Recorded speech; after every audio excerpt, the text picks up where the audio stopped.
महबूब मुस्तफ़ा भी तोड़े निहारो हूँ दो ऐं पोए मथा खां चमकी तो पाण वार हूँ दो चोॾींहं जा चंद्र तो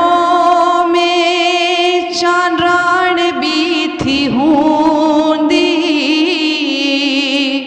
तो बेनमूने जर की जग खे उजार हूंदो महबूब मुस्तफ़ा भी तोड़े निहारो हूंदो पिरी पयो तू दे चांड्रो की हथ बणाए ऐं पंहिंजी रोशनीअ जा पाकीज़ा चप लॻाए महबूब मुस्तफ़ा जा ॿई हथ चुमाया हूंदा भागन भरिया इएं तो हर वक़्तु निगार हूंदो महबूब मुस्तफ़ा भी तोड़े निहारो हूंदो जंहिं पल जानी आलम आराम थींदो हूंदो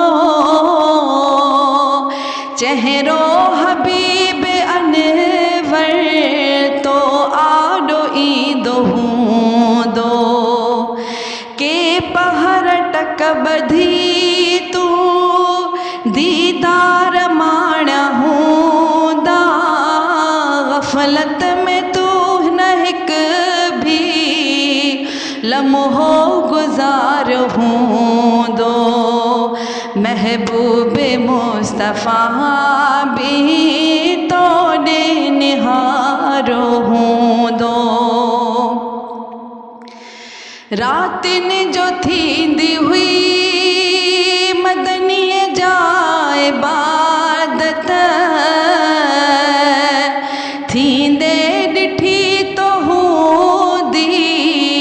साईंअ जी हर इबादत तो बे ॾिसी ॾिसण जूं नेकियूं कमायूं हूंदियूं पंहिंजो ईअं मुक़दर तो बेसवार हूंदो महबूब मुस्तफ़ा भी तोड़े निहारो हूंदो हज़रत खई जो आमुर तुंहिंजो नसीब थी वियो एज़ाज़ तोखे हासिल आला अजीब थी वियो अॼु ताईं ॻाइजे थी तुंहिंजी इहा कहाणी तो बि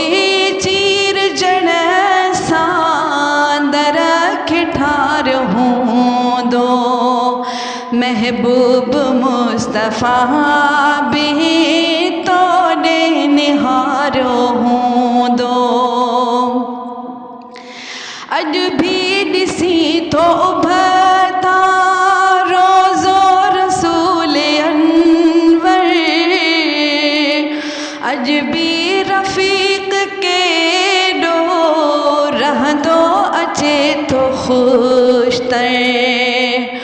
उन जे करे त हूंदो तो ते चकोर आशिक़ ईअं न पाण खे हिन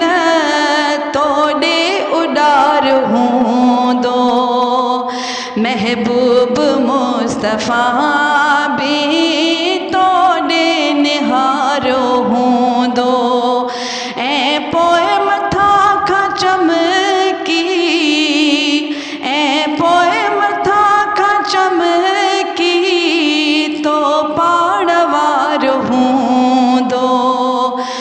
महबूब मुस्तफ़ा भी तोड़े निहारो